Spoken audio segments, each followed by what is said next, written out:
The potions classroom in the dungeons of Hogwarts was cold. It had always been cold.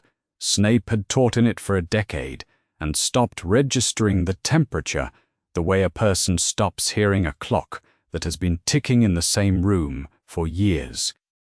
The torches along the stone walls did not so much illuminate the space as organize its shadows.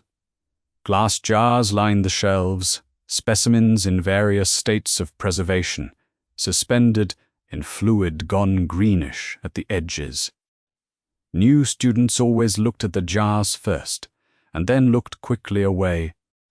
The first years had found their seats and gone quiet in the manner that students went quiet here, which was not the quiet of willingness, but the quiet of uncertainty about what came next.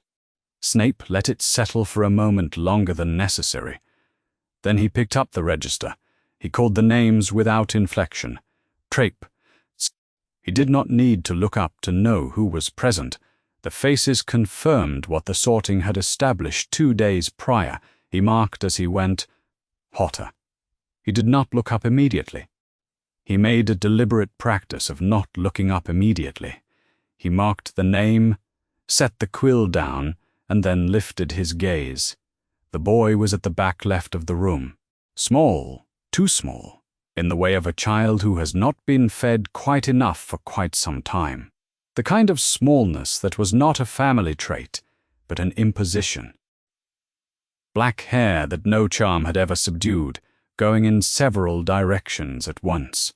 Spectacles mended with speller tape at the bridge. Robes that belonged, by the excess of fabric at the hem and shoulders. He was studying the desk in front of him with the particular quality of attention a child employs when trying to disappear without moving. He looked up. His eyes were green. Snape looked back at the register and marked the line. He had known they would be. He had been told. He had spent 10 years knowing that Harry Potter had Lily's eyes.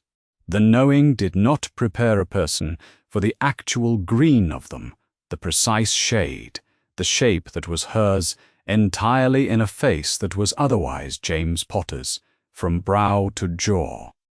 Snape had braced for it in the way one braces for an announced blow, and found that announced blows land regardless. He finished the register, set it aside, and turned to face the room. "You are here," he said, letting his voice carry to the back wall, "to learn the subtle science and exact art of potion-making." The girl in the front row had her quill raised, which means that those of you who expect to simply stir something and wait for results will find this classroom a considerable disappointment. A measured pause, a look across the Gryffindor benches that settled briefly on the famous forehead. For some of you, this will come as a surprise. He brought his full attention to the back left bench. Potter. What would I get if I added powdered root of asphodel to an infusion of wormwood? In the front row, the girl, Granger, she had raised her hand during the register as well, lifted her arm. Snape did not acknowledge her. Potter looked at him. The look was searching, and found nothing. "I don't know, sir. Where would you look if I told you to find me a bezoar?" "I'm not sure," Potter said after a moment. "And what is the difference between monkshood and wolfsbane?" There was a pause with a different quality. The boy was thinking. "They're the same plant," Potter said. "Aren't they?" "Also called aconite," which happened to be correct. It did not matter. Clearly, fame isn't everything, is it, Potter? He turned away. "A point from Gryffindor for your cheek." He addressed the room without looking back at the boy. "The draught of living death is the answer to the first question. A bezoar is taken from the stomach of a goat and will save you from most poisons. The answers to all three are in Chapter 5 of your textbooks. Open them. You will brew a potion to cure boils. You will follow the instructions precisely. You will begin now. The class unfurled into motion. Cauldrons were retrieved from beneath benches. Ingredients were measured with varying degrees of competence. The room began to accumulate the thin chemical sharpness of initial reactions layering over the dungeon's constant cold. Snape moved between the benches, correcting a measurement here, removing a hand from an ingredient it was about to ruin there. His practice was to run a safety diagnostic during the opening stages of a new exercise, particularly with first years who were capable of creating situations requiring medical intervention. A wand pass over each student's immediate aura, brief and unremarkable 3 seconds apiece, that told him whether anyone in the room was presenting a condition that would make them a liability in a potions environment. He had done it for 11 consecutive cohorts of first years. It cost him very little. It had, twice in 11 years, caught something worth catching. He performed it as a matter of course. He moved along the Gryffindor benches, casting as he went. The readings assembled in his mind in the usual way, a stack of physical states, each informative in a narrow clinical sense, and then set aside. This one was coming down with something. That one had not slept well. That one had eaten too much at breakfast and was going to find an upright position difficult by the end of the lesson. He reached Potter. His wand hand stopped. He gave it half a second and moved on because stopping was a visible thing that 30 students might notice, and nothing in his face was going to change in half a second regardless. He continued his circuit. He finished the remaining students and returned to the front of the room, and he stood with his back to the class and looked at the wall behind his desk and allowed himself, briefly and precisely, to process what he had seen. The reading had not been what he expected. Malnutrition was not unusual in itself. He had seen it before. Children from households with too little money, too little structure, too much chaos. He knew what it looked like in a first-year student. He knew its markers, its gradations, the difference between a difficult year and a difficult circumstance, and something that went back further than either. This was not the soft edge of occasional scarcity. The indicators in Potter's diagnostic were the kind produced by a sustained period of insufficient input, not a winter, not a hard few months, but something that had been operating long enough to become structural. The body adapted when it had no choice. The adaptation left evidence.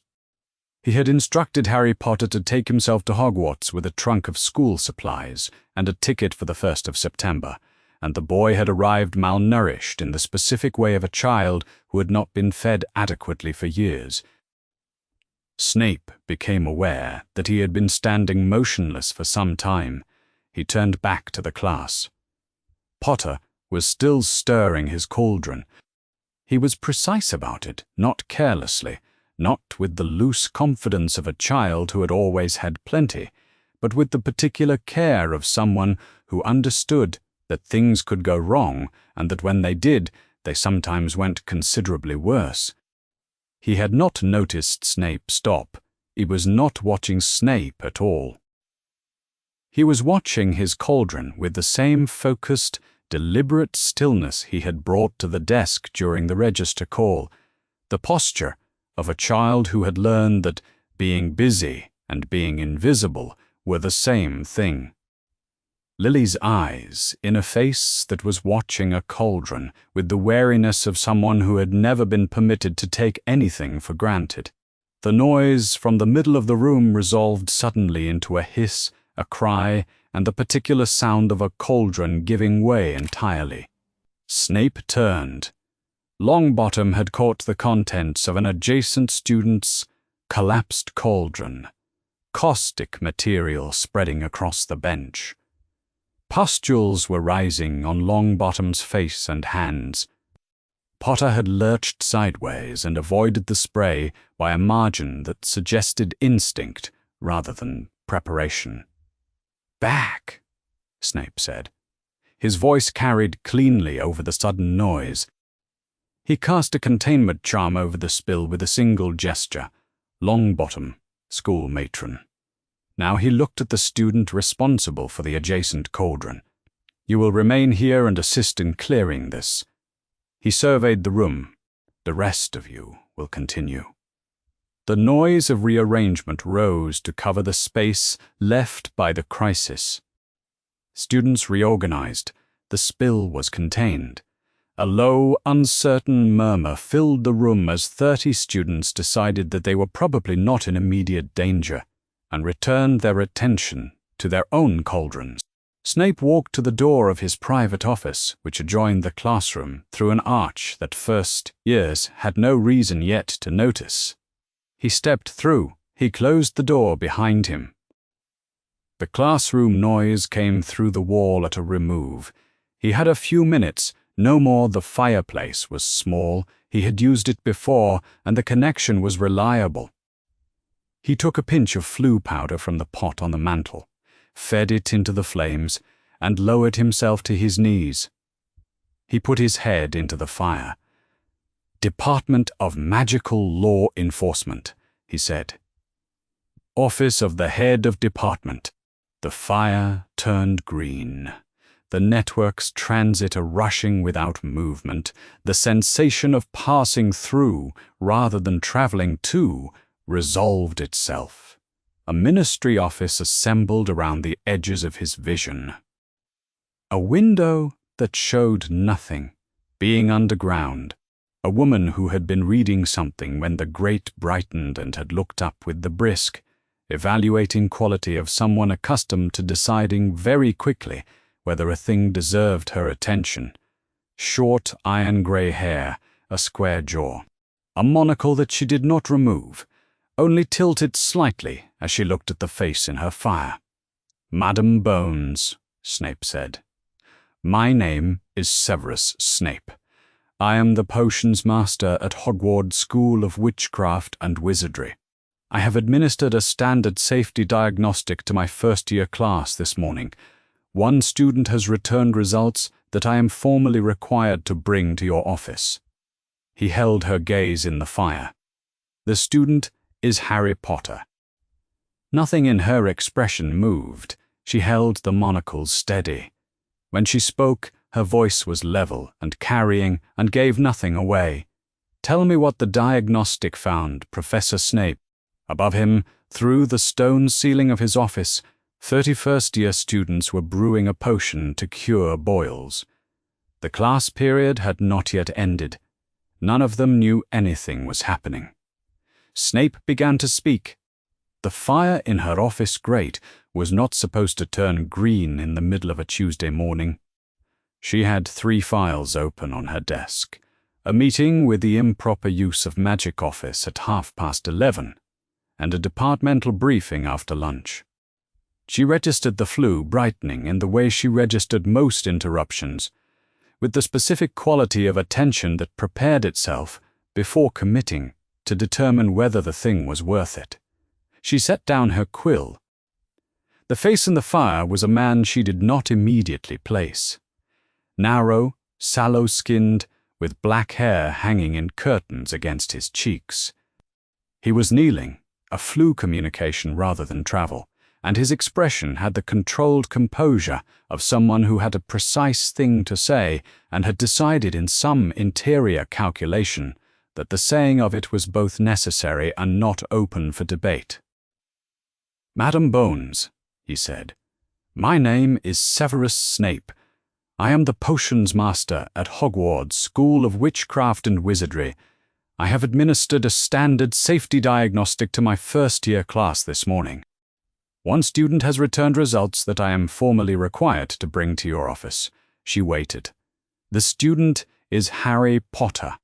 She held the name the way she held any name that arrived with particular weight, registering it, not reacting to it, assessing what it meant for the matter at hand. Harry Potter was not a name that arrived quietly, in any room. The wizarding world had been living in the shadow of that name for 10 years, the boy who had lived, the infant who had somehow survived the killing curse and destroyed the Dark Lord at the cost of his own parents, raised since in a Muggle home under arrangements that Amelia had never been invited to review. She had not been invited because no one had brought it to her. "Tell me what the Diagnostic found, Professor Snape." He told her he was precise about it, which she appreciated. He did not editorialize. He did not arrange his evidence for emotional effect. He stated the findings in the order she would have asked for them. Classification, specific physical markers, the interpretation that those markers required years rather than circumstances to produce.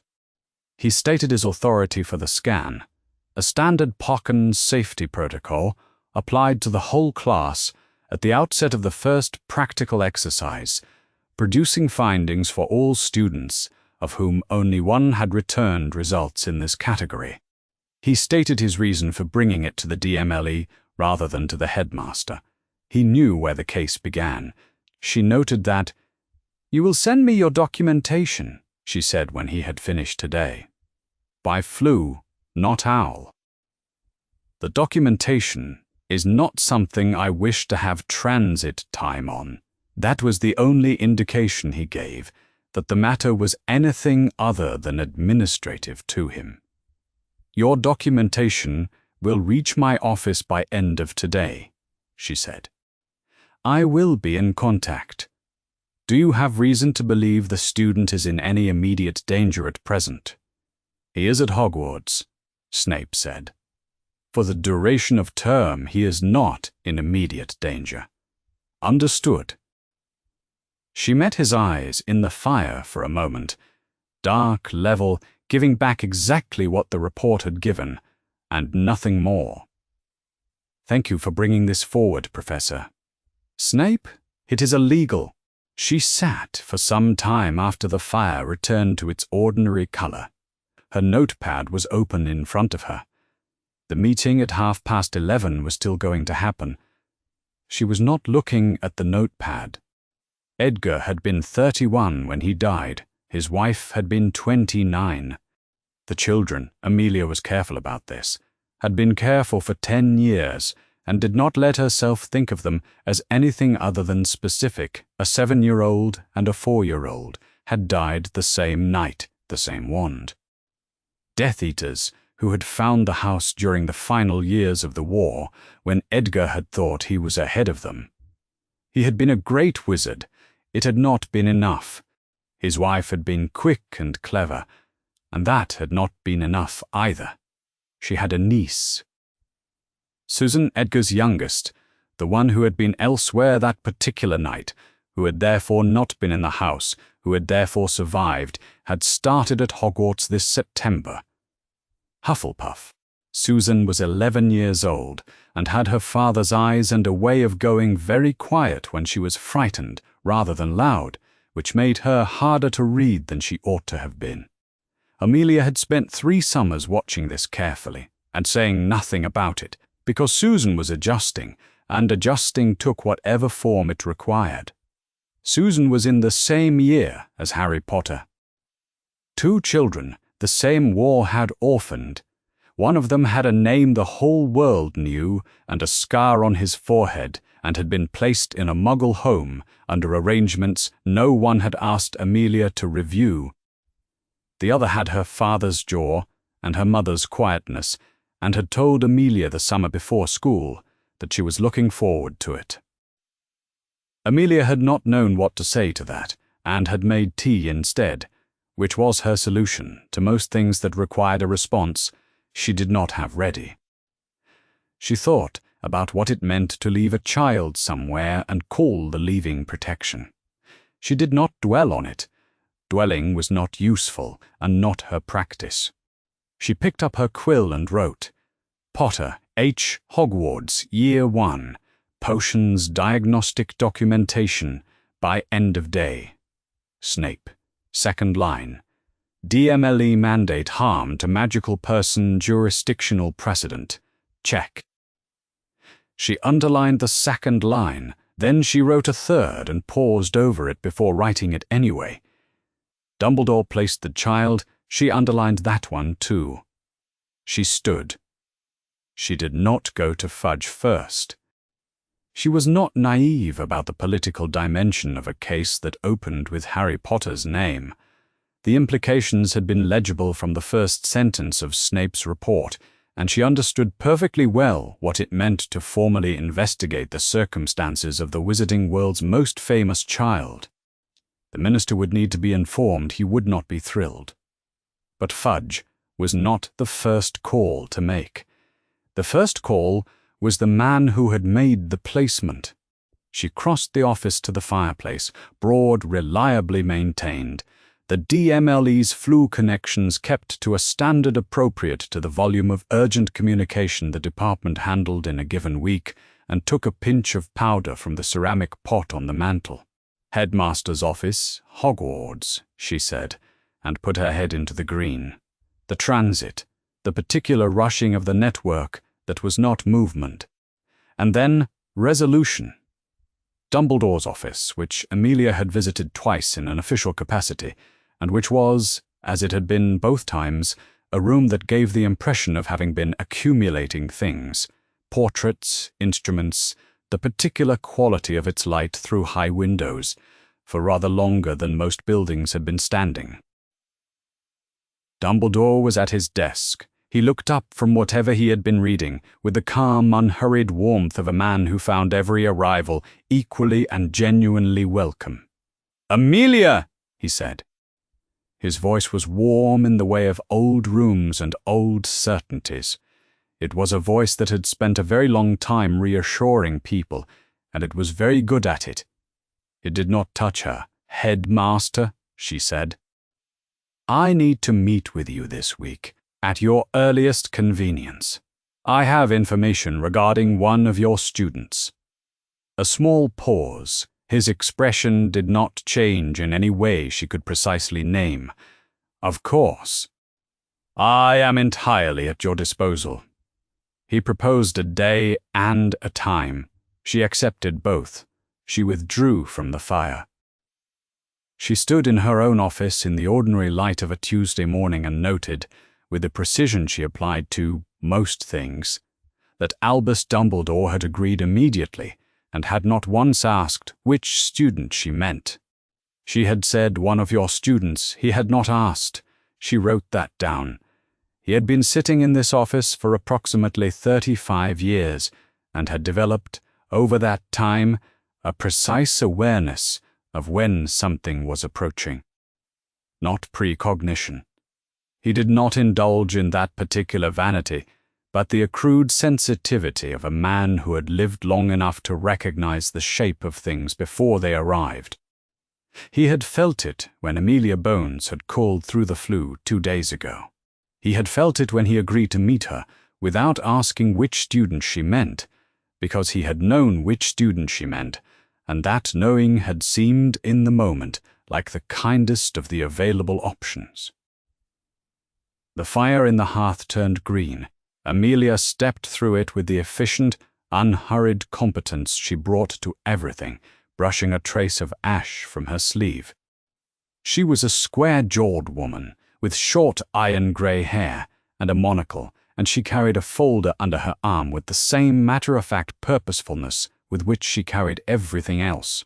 She looked at him across the office and did not perform warmth. She was not feeling. "Headmaster," she said. "Amelia."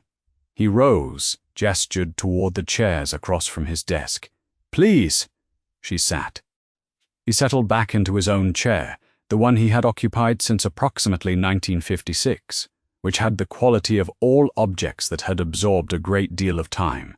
It was simply itself, unremarkable, irreplaceable.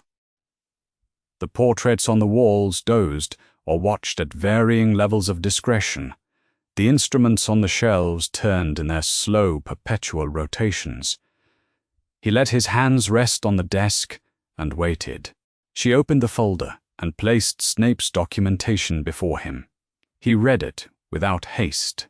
He recognized Severus's handwriting immediately, the compressed precision of it, the total absence of embellishment, the notation style that had not changed in a decade.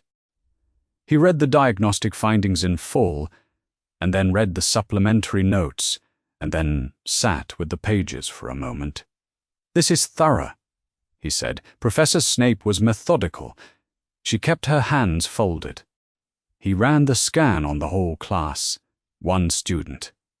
He set the papers down. He did not deny the findings, because they were Severus's, and Severus did not make errors of this kind. "This is not a small matter," he said. "No, it is not." She let the silence sit. "The boy was placed with his Muggle relatives 10 years ago by you. I would like to understand the circumstances of that placement." He folded his hands. He looked at Amelia Bones, who was looking at him with the patient, rigorous fairness she brought to everything. The quality that made her simultaneously admirable and uncomfortable to sit across from.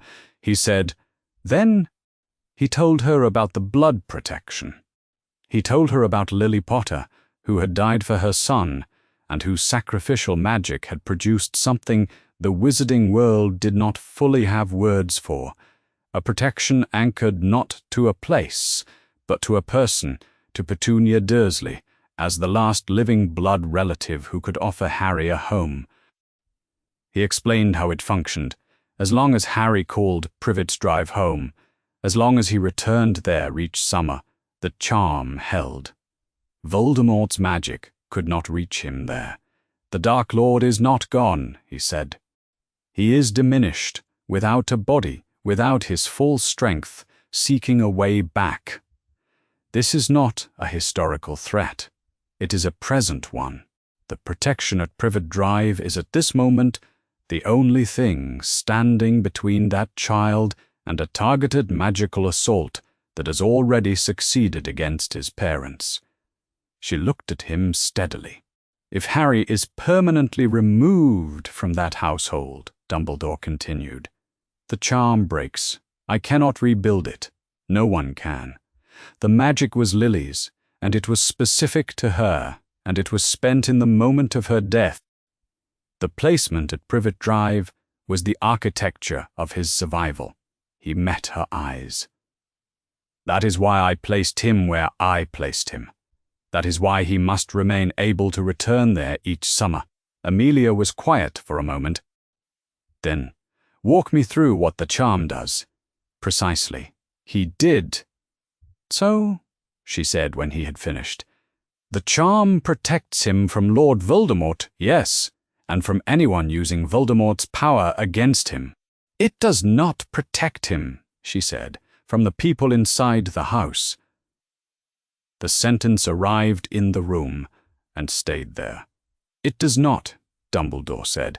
"The diagnostic documents, years of sustained physical deprivation." Her voice was even. She was not prosecuting him. She was examining the evidence, which was, in some ways, worse. Snape's findings indicate markers that accumulate over time, not over months. The boy arrived at Hogwarts 2 days ago, having spent a decade in that house. A pause. Was this the gamble? Did you know the Dursleys might treat him this way, and judge the protection worth it regardless? He was quiet for a moment that was longer than was comfortable. "I knew the Dursleys were not warm," he said. "I knew they did not welcome magic, and that Harry would not grow up in a household that celebrated what he was. I knew it would not be easy for him." He drew a slow breath. "I relied on the assumption. I relied on Petunia's fundamental decency as a sister. However estranged, however unwilling. On the belief that whatever she felt about Lily, whatever she felt about magic, and about the obligation that had been left on her doorstep, she would not actively harm a child in her care. That the resentment would not become the specific, sustained pattern that this documentation describes. And that assumption was wrong. That assumption was wrong. But the charm remains necessary." Yes, he held her gaze. "Both things are true. I was wrong about the Dursleys. I was not wrong about why the placement was necessary. Those are not the same error, and I will not pretend they are, even in this room." She looked at the folder in her lap for a moment. Then she looked up. "I am going to open a formal case," she said. "I want to be clear that I am not asking your permission. I am informing you directly, rather than having it reach you through official channels. What authority will you file under? Harm to a magical person.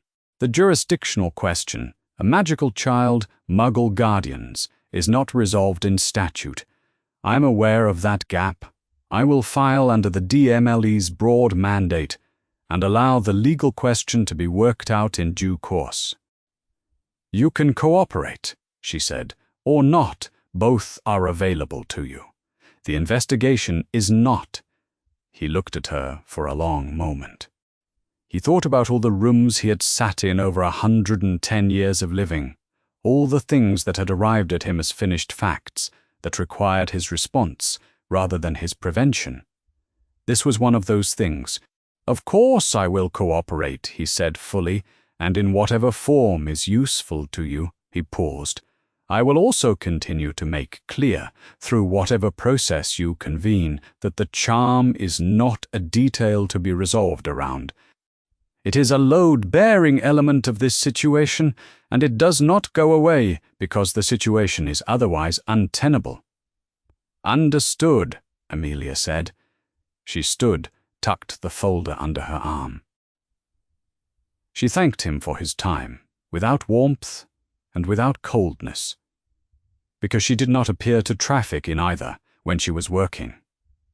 He walked with her to the fire, and she stepped through it, and the green took her. He stood in the quiet of the office afterward. The portraits resumed their murmuring. The instruments ticked. He went to his desk and sat down, and did not pick up his quill. He had been wrong about the Dursleys. He had known distantly, at the edge of what he permitted himself to examine, that the assumption was untested. He had known it every year he had not arranged to check. The charm had required the placement. The placement had required the assumption. And the assumption had required him not to look too closely, because looking would have meant deciding, and deciding would have meant finding an answer to a problem that the charm, in its inexorable arithmetic, did not allow for. He had not looked. He sat with that for some time in the quiet of his office, among the accumulated things of 35 years, while somewhere below him in the dungeons a first-year student sat in class and stirred a cauldron and did not know. The food at Hogwarts was always there. This was the thing Harry kept not knowing what to do with. Not the magic.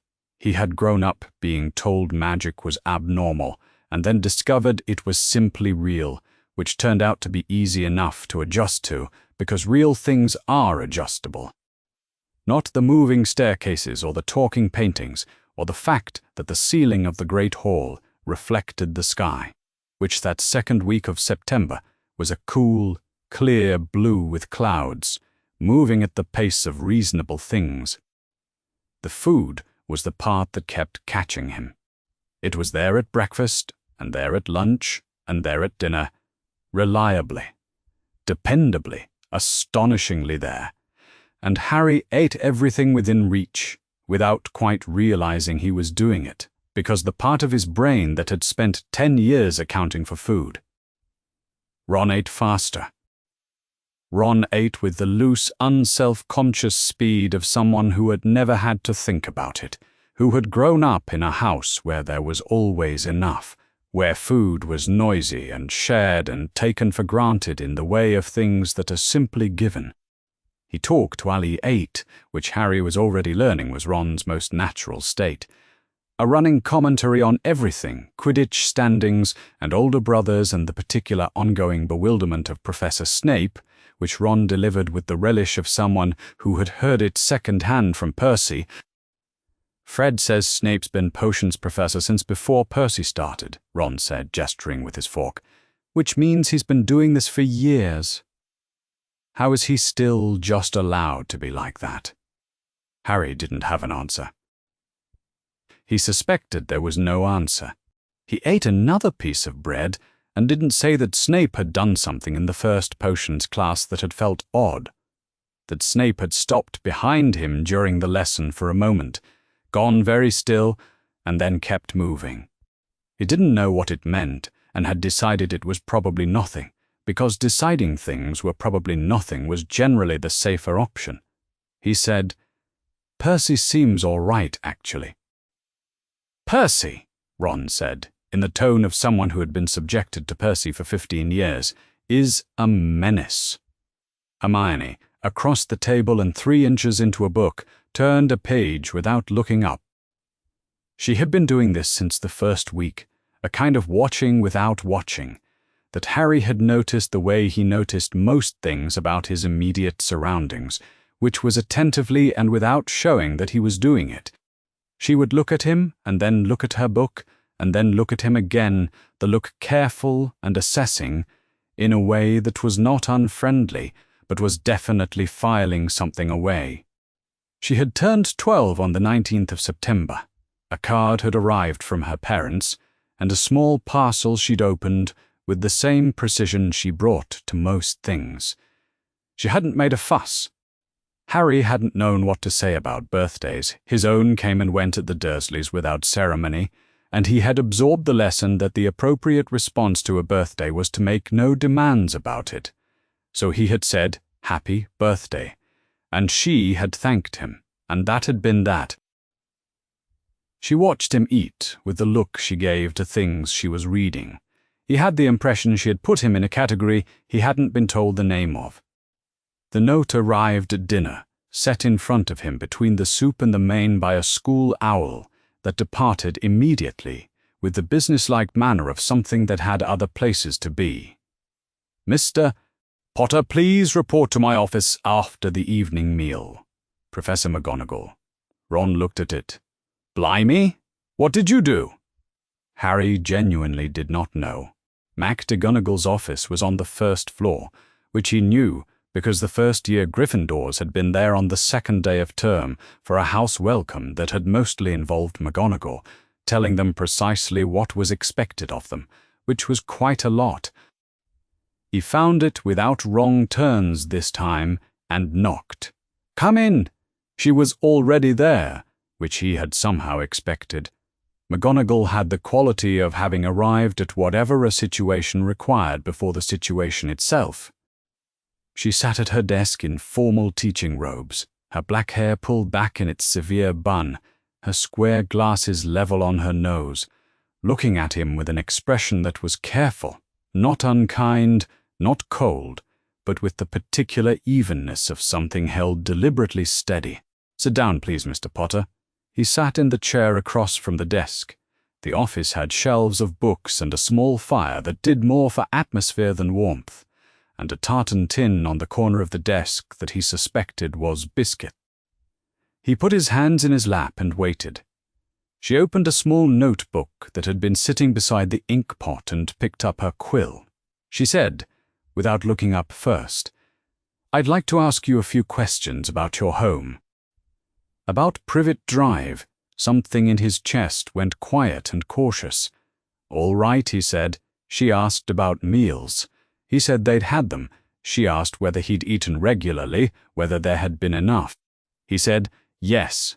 And then the pause was already there before he chose it. That small, practiced correction of yes. That was not quite yes, but was the answer you gave when you were not supposed to say anything else. She wrote something in the notebook. She asked about his room. He said it was fine.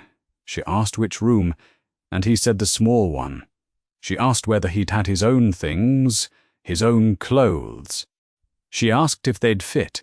He looked at her. She was still looking at the notebook. "More or less," he said, because Dudley's old things had covered him, which was technically the definition. She wrote that down. She asked whether there had been things at his aunt and uncle's that he'd wanted to do or say that he hadn't been allowed to, and he almost said no automatically. The word was already forming, smooth and practiced and correct, and then stopped and said he didn't know how to answer that question. McGonagall looked up, just briefly. Something moved across her face and was gone before he could name it. "That will do, Mr. Potter," she said. "Thank you." He stood because he didn't know what else to do. Was I? "No," she said. "You are not in trouble. Good evening." The corridor outside her office was quiet. The torches in the brackets were the usual torches, the stone was the usual cold, and Harry stood in the middle of it and turned over the feeling he couldn't quite name, not alarm. Something more like the disorientation of realizing that you have been answering one question when someone was asking another, that the words you'd given, the ones you always gave, which were true in the sense of being things that had happened, had also been understood as something different by the person. The questions themselves had implied a world in which his answers should have been different. That the questions existed at all implied something he didn't have words for yet. He went back to the common room. Ron had saved him a piece of treacle tart from dinner and handed it over with a look that said he wanted an explanation and also that he'd wait as long as necessary. Harry ate the treacle tart and said McGonagall just wanted to check in on how he was settling in. He said it was nothing. Ron accepted this with the easy trust of someone who had no reason not to, and the fire in the Gryffindor common room crackled, and first-year students moved around them doing first-year things, and Harry sat among it all and did not tell Ron what the questions had been. He didn't have words yet for why he couldn't. He only knew that the questions had been careful in a way that was not casual, and that McGonagall had written down his answers in a notebook she'd had ready before he arrived, and that some door he couldn't see from the outside had opened today, though he didn't know yet where it led. She was still holding the notebook when Harry's footsteps faded down the corridor. She had written enough to be precise, not everything, he said, because writing everything would have required looking at the words while the boy was still in the room, and she had not been ready to do that while watching him give her the approved version of things. He had given it carefully, with the practiced ease of someone who had been giving the same version for years and had never been asked for another, not lying, not protecting anything specific, simply offering the reduced shape of experience, hollowed of whatever was too difficult to say to an adult who had not previously shown interest in hearing it. She was 55 years old and would turn 56 in October. She had spent the better part of 3 decades at Hogwarts in various capacities and had developed over that time an exact sense of the difference between a student who was reticent and a student who had learned by some earlier instruction. She opened the notebook. She read what she had written. Then she closed it and thought about Surrey. She had spent the 1st of November, 1981, on Privet Drive as a cat. The tabby form had been hers since she was at school, registered and controlled, the animal instinct of it woven into her as naturally as her own handwriting. She used it for observation when a woman in teaching robes on a muggle suburban street would have attracted the wrong kind of attention. She had arrived before dawn and settled on the garden wall across from number 4 and watched the house come awake. Vernon Dursley, leaving for work a broad man, moving with the entitlement of someone who considered the world to be correctly arranged and himself to be correctly positioned within it. Petunia Dursley, bringing out the bins with the sharp efficiency of someone who disapproved of disorder and of most things besides. The neighbors moving along the quiet street with the unself-conscious confidence of people who had decided what kind of place this was and intended for it to remain that way. By mid-morning, she had formed her view. By early evening, she was certain of it. When Dumbledore arrived, she had changed back. She had told him plainly, without softening it, that this was no place for a magical child. The Dursleys were the sort of people who wore their ordinariness as a virtue, and who would find a boy who could do magic, who could not help doing magic, who was magic, to be an affront to everything they had chosen to value. She could not tell him, because she could not know exactly what that would look like in the specific daily wait of 10 years. But she could guess the shape of it. She had told him so. He had listened to all of it with the attention he always gave, full, unhurried, the kind that made a person feel genuinely heard, which was perhaps the most dangerous thing about Albus Dumbledore, because feeling genuinely heard did not mean being agreed with. He had said she was right about the Dursleys. He had said there was no safer place in the world for this child. The blood protection was keyed to Petunia Dursley, to the bone fact of her being Lily's sister, and it would hold as long as Harry returned each summer and called Privet Drive his home. The magic was Lily's. It was specific to her.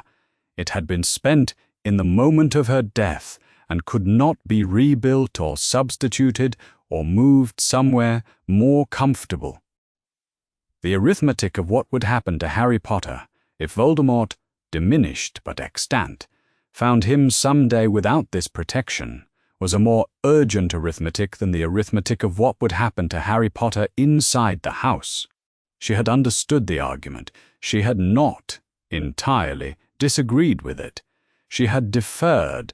She had been trusting Albus Dumbledore's judgment since before those particular lines were around his eyes, and she had done it again now, because the reasoning was sound and because she was not, in that moment, certain enough of her own position to hold it against his. She had made her objection. He had heard it. He had made the decision he had already made, and she had stepped back into the position of colleague rather than obstructor. She had thought about it over the years. Not constantly. But she had thought about it. She took a piece of parchment from her desk drawer. She uncapped her ink. She dipped the quill. She did not write a letter. A letter was a personal document, and this was not, or it was. But what made it necessary was not its personal dimension. She headed the parchment, Witness Statement, Minerva McGonagall, Events of the 1st of November 1981. Beneath it, the date she was writing and the date she was describing. She wrote what she had observed on Privet Drive that day, in the sequence she had observed it, with the specificity of a witness account, naming only what she had directly seen. She wrote what she had said to Dumbledore that evening, her assessment of the Dursleys, her specific concern for the child, the exact nature of her objection to the placement. She wrote what he had said to her. She wrote the decision he had made. She did not soften her assessment of the Dursleys. She had not softened it in 1981, and she would not soften it now. She signed it. She dated it. She read it through once and corrected one phrase that had been imprecise about her observation of Petunia Dursley, because precision was precisely the point. She picked it up and walked to Dumbledore's office. He was at his desk. He always seemed to her to have been at that desk, not the impression of idleness, but of permanence, the quality of an object that had settled so exactly into its place. He looked up when she knocked. She had knocked rather than simply entering, because the standing permission was for ordinary occasions, and this was not one, and said her name with the warmth he brought to everything. She sat in the chair across from him without being invited to, and placed the parchment on the desk between them, without saying anything. He read it. He read it carefully, which she had expected, and without moving his expression toward surprise, which she had also expected. Surprise would have meant he had genuinely not seen this coming. What she saw instead was the face of a man encountering something he had been, at some quiet level, expecting to encounter. He set the parchment down. "I intend to send this to Amelia Bones," she said, "as part of the formal case. I wanted you to have seen it first, not behind my back." "No." He was quiet for a moment. She let the quiet be. "I am not angry that you chose," she said. The blood protection argument was sound. It is still sound. I understood in 1981 why you placed him there, and I understand it now. She kept her voice even, which was the same discipline as everything else, simply a thing one did continuously, without noting the effort of it. But you kept choosing, year after year, and neither of us knew what his life was like inside that house. And now there is a boy who sat in that chair. She indicated the chair beside her, the one Harry had occupied 20 minutes ago, and told me his clothes fit more or less. He said it in the voice of someone who has never once been invited to say a thing more plainly than that. A pause. You knew the Dursleys, Albus. You stood in front of that door for 10 minutes. Outside the high windows, the grounds were dark, and the castle made its own sounds around them. Small, habitual, persistent. Send it, he said. She stood. She took the parchment. She used the flue in the outer corridor. She had standing permission for ministry correspondence, and she sent the account directly to Amelia Bones's office. She watched the fire take it. She stood in the corridor for a moment after. She went back to her own office and sat in the stillness that follows something that cannot be undone. She thought about Harry, his voice in the office, careful and practiced, giving her the answers he had apparently always given to questions about his life. Not lying, there had been nothing so deliberate about it, simply offering the version of things that cost the least, that required no elaboration, that would satisfy a questioner and release him back to the quiet. She thought about what it took a child to learn that behavior, the specific years of practice, the accumulated small lessons in what happened when you asked for something or said something more than was strictly necessary. That was not a way of moving through the world that a child arrived at quickly. She turned out the lamp. She sat for a long time in the dark of her office, with the castle settling around her, and did not think about whether she had done the right thing, because she was quite clear that she had, and that clarity was not comfort exactly, but was what she had, and for now it would do. The house at number 4, Privet Drive, was the sort of house that existed in great quantities across England. Detached, neat, with a garden recently tidied to the standard the neighbours would expect, and a car in the drive that had been washed for the same reason. The street was quiet in the way of streets that were proud of their quiet. Amelia stood on the pavement and looked at it for a moment. She had dressed for a Muggle street. Nothing remarkable, nothing that would read as wrong to the neighbours who were not watching with particular attention, but who would notice if attention was warranted. The junior ministry investigator beside her had done the same, with the slightly over-deliberate quality that witches and wizards brought to Muggle clothing when they were not entirely certain they had it right. Amelia had decided this was adequate. They were not trying to pass as residents. An inspection looked like what it was regardless of the inspector's attire, and she had not come to blend in. She had come to document.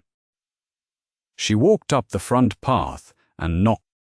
The man who answered was large, broad through the shoulders and through the middle, with a thick mustache and the air of someone who had never been surprised by anything and regarded being surprised as a personal affront. He looked at Amelia the way he probably looked at most things he did not immediately recognize, with the settled certainty that the problem, whatever it turned out to be, was on the other side of the door. "Mr. Dursley," Amelia said. She did not offer a warm greeting. "My name is Amelia Bones. I'm here on a ministry matter regarding your nephew." "What ministry?" he said. "The ministry that oversees people like him." This was accurate enough. "I'd like to come in." He let them in. The inside of the house was as orderly as the outside. Sitting room, television, furniture, arranged with the care of people who thought their home was being evaluated at all times. Family photographs on the walls. A broad, pale boy who appeared in most of them, a woman in some. No photographs. She could see from the entrance that included Harry Potter. She noted this without commenting on it. A thin woman appeared from the kitchen, long-necked, with large, pale eyes that assessed Amelia quickly and arrived at wariness. She looked at the folder under Amelia's arm and said, in the voice of someone braced for an accusation, "What is this about your nephew?" Amelia said, "I'd like to see his room." The couple exchanged a look. "He's in the small bedroom," the man said with the air of someone producing a satisfactory answer. "We gave him a proper room. He has his own room. He's not in the—" He stopped. "Could you show me?" Amelia said. She moved through the house with the quiet efficiency she brought to all inspections. She looked at the kitchen. The refrigerator, the cupboard shelves, what was in them and what proportion was attributable to different members of the household. She was not looking for drama, she was looking for what the evidence showed. The smallest bedroom upstairs was, as stated, a bedroom. Sparse, with a bed and a desk and the residue of recent occupancy. Minimal personal possessions. Clothing on a peg in sizes that were several times too large for the boy documented in the Diagnostic, the kind of hand-me-down that had belonged to someone considerably bigger. She came back to the landing. She looked at the door beneath the stairs. "Could you open that?" she said. The man opened it without speaking. The cupboard was not large. Prue. It had not been designed for anything except the practical storage of the things that accumulated in a house where no one had decided what to do with them. There were still things in it. A cot that had been pushed to one side, low and small-sized, for a child considerably younger than 11, and around it the particular patina of long habitation, marks on the wall at a child's height, a hook where something had been hung regularly for years, the narrow dimensions of the space itself, barely wide enough for the cot, no window, one bare bulb on a cord overhead. She stood in the doorway and looked at it for a full 15 seconds. She had the Diagnostic in her folder. She had read the cumulative markers, the years of insufficient caloric intake, the developmental evidence that this was structural and not situational. The kind of thing that a child's body recorded when nothing about the circumstances invited the body to expect it would change. She had read it carefully, and she had looked at the physical inspection documentation that her junior investigator had now photographed in triplicate, and she had connected the two without melodrama, because melodrama was not a tool that produced useful case records. Standing in front of this cupboard, she was not melodramatic. She simply looked at it and wrote down exactly what she saw. "He's not in there," the woman said quickly from behind her. "He's in the room upstairs." "He's had the room since before school started." "Yes," Amelia said.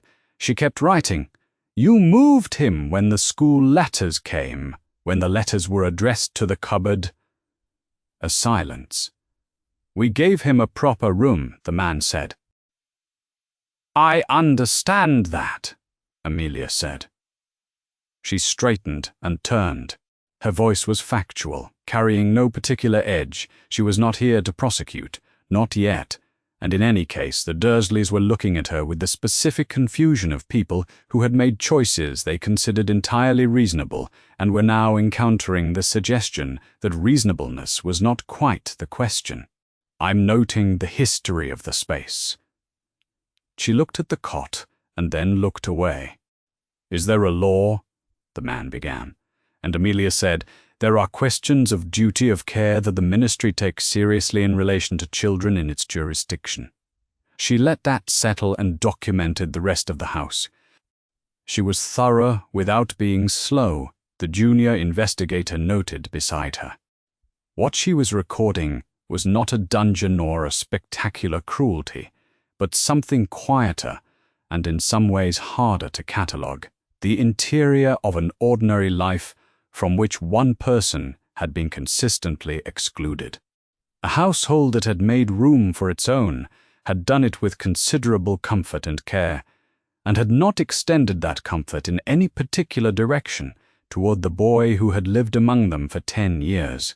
There was no locked door in the dramatic sense. There was simply a cupboard with marks on the wall where a child had grown, and a house full of photographs in which that child did not appear. When she had everything, she thanked them and left. She sat in the ministry vehicle on the quiet street and opened the folder across her knees. She thought about Susan, Edgar's daughter, Edgar, who had been 31 when he died, who had been a great wizard in the specific and substantial sense that mattered, who had died with his wife at the end of the war, in the way that Death Eaters tended to resolve people they considered worth the effort of resolving. Susan had survived because she had been elsewhere that particular evening, a detail that Amelia had never been able to examine at length without setting it carefully aside again, because what lay at the end of that examination was not something that could be engaged with and then returned to ordinary work. Susan had Edgar's jaw and his particular stillness under pressure, and she was 11 years old and sitting in the great hall at Hogwarts right now, most likely in Hufflepuff robes, in the same year as Harry Potter. The same war had orphaned both of them, and had done it with the same wand in the service of the same ideology.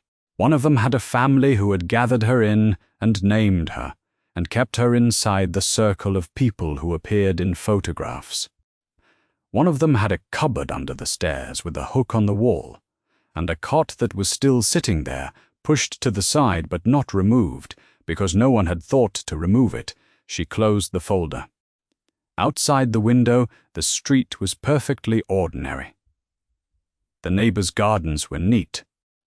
The sky over Little Whinging was the indifferent grey of an autumn afternoon in Surrey, and the house at number 4 looked exactly like every other house on the street.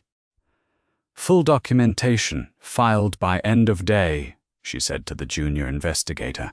She did not say anything else. The classes continued. This was what classes did. They continued regardless of what had happened the week before or the month before or in the private office adjacent to the classroom during a period in which 31st-year students had been making a reasonable mess of a boil-curing potion. The dungeons were cold. The torchlight arranged the shadows in the same configuration it had arranged them for a decade. The students came, took notes, left, and Snape stood at the front of the room and held the space to its standard. Potter came twice a week. He sat in the same seat. He did not speak, unless addressed, which put him ahead of a number of his classmates. He worked with the deliberate care of a child who had understood in some practical and inarticulate way that carelessness in this room had consequences. He was not conspicuously talented, not talented the way Lily had been talented, which was the specific, precise thing against which Snape measured the boy's work before setting the measurement aside. Because measuring Harry Potter's potions' work against Lily Evans' was not a productive exercise, and Snape was a man who did not indulge unproductive exercises for long. The boy was adequate in potions. He paid attention. He followed instructions. He produced results that were competent without being distinguished. Snape corrected his work with the same precision he brought to everyone else's and did not look at him for longer than was required. At night, the matter was less easily managed. He had known the prophecy for 10 years. He had not heard all of it. He had been removed from the corridor before Trelawney finished, but he had heard enough. He had reported what he heard to the Dark Lord, and what he had reported had set in motion the specific chain of events that had led to the 31st of October 1981. He was a man who had become accustomed, over 10 years, to not examining the full arithmetic of that. The alternative was not a manageable alternative. The boy was the one named by the prophecy. And the Dark Lord, diminished, without a body, seeking re-entry into the world he had lost, was at Hogwarts this year. In Quirrell's body specifically, which was a conclusion Snape had reached through a month of careful observation and had shared with exactly one person, the purple turban. The way Quirrell moved when he did not think anyone was watching him, the smell of dark enchantment that persisted around him like something caught in fabric. Snape had worked close enough to the Dark Lord's service to recognize those signs without requiring confirmation. He was watching Quirrell. This was unpleasant work. It was work he did because it was necessary. In the specific category of things that Snape undertook because not undertaking them was not a position he was willing to occupy. The diagnostic, then, had not been merely administrative. He would have run it. Regardless, it was the protocol, and he ran the protocol, because doing otherwise invited the kind of laxity that produced injuries he was then expected to explain. But the results, for Potter, and what he had done with those results, the Floo powder, the green fire, the face of Amelia Bones looking at him with her level and rigorous attention, that had been something else. Not sentiment. A convergence, a protocol that had produced an extreme result, a boy who carried the weight of a prophecy, a threat already resident in the castle, and the cold recognition that a child who arrived at Hogwarts, physically compromised by years of deprivation, was a worse instrument for whatever the prophecy required. He had acted, it was done. He did not examine the act further than that. He thought about Lily instead, which was not better, but was a different category of difficulty. Lily had been extraordinary in potions. Slughorn had adored her in the way he adored talent wherever he found it, as an end in itself, the way some people valued money or loyalty, and Lily had been genuinely talented enough that even Snape, who had his own settled opinions about the collection of favorites Slughorn maintained, had acknowledged the assessment was accurate. She could follow a complex instruction and simultaneously adapt. Where adaptation was called for, she could feel where the theory met the physical behavior of the ingredients. She had the instinct for it, which either developed or it did not, and which could not be manufactured by application alone. She had been his friend. Before anything else, before Hogwarts, before houses, before any of the accumulated decisions that accumulated. Into the shape of a life she had been that. The girl from the Muggle Street who had seen him do something impossible and had not been afraid of it. Who had looked at his world with the specific fearless curiosity of someone who understood that the unfamiliar was not the same as the dangerous. He had introduced her to a world she had a right to, and she had inhabited it with more generosity than most of the people who had been born inside it. Then he had called her a name he could not take back. He had spent a great many years with the fact that the word had been said and could not be unsaid, and that the world in which it could have been otherwise had closed in the moment he said it. He was not, at this point, unaccustomed to this fact. He kept it where he kept most irrevocable things, filed under what was true and what continued to be true, regardless of whether it was examined and not taken out more often than necessary. She had married James Potter. She had a son. The son had Lily's eyes and James's jaw, and had been sitting in Snape's classroom for 6 weeks, and Snape looked at him twice a week in the even, controlled way he looked at all of them, and did not permit himself the luxury of feeling anything he was prepared to name. In the next potions class, Harry's cauldron produced a result that was defensible. Wrong color by a shade, slightly thick. The work of a student who had followed the instructions precisely without quite understanding why the sequence was the sequence.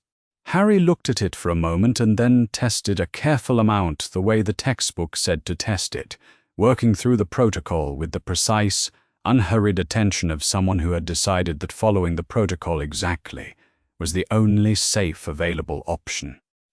Not quickly. not with the loose confidence of a child who had grown up in a household where things were assumed to persist. Carefully, with the wariness of someone who had learned to account for the possibility that things might not be as described. Snape observed this for 15 seconds and moved on. James Potter had been careless about things he assumed would endure, not maliciously, the carelessness of someone for whom the world had generally arranged itself as expected, who had consequently never developed the habit of considering that it might not.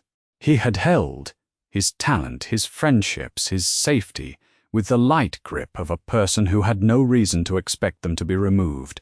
This child held nothing with a light grip. He treated nothing as permanent. He ate as if the meal might not continue. He paid attention to exits. He produced his work carefully, without flourish, and when the result was adequate, he noted it and moved on without satisfaction, the way someone moved on who had long since stopped assuming that adequate results would be noticed as such. This was not James. This was something else.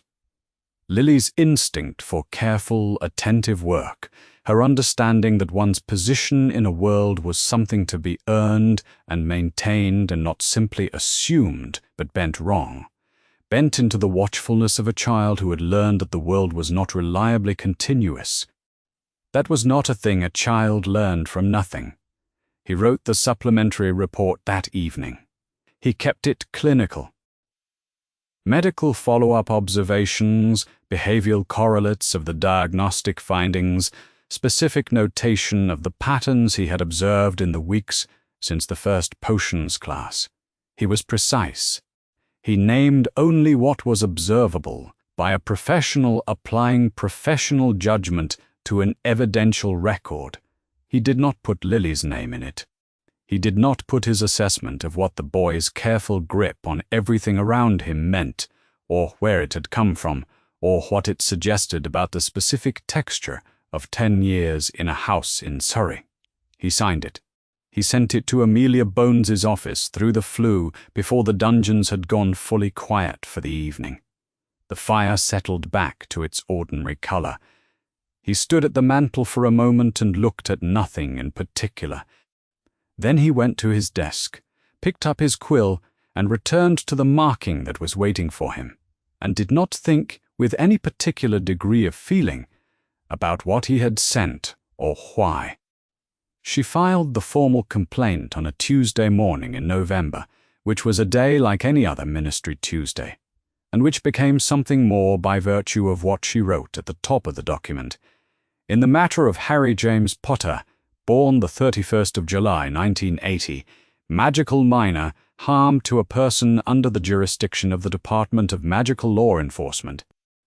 She noted in the preamble that the jurisdictional question, a magical child, Muggle guardians, a protective arrangement made by the chief warlock of the Wizengamot, was not resolved in statute, and that she was filing under the DMLE's broad mandate.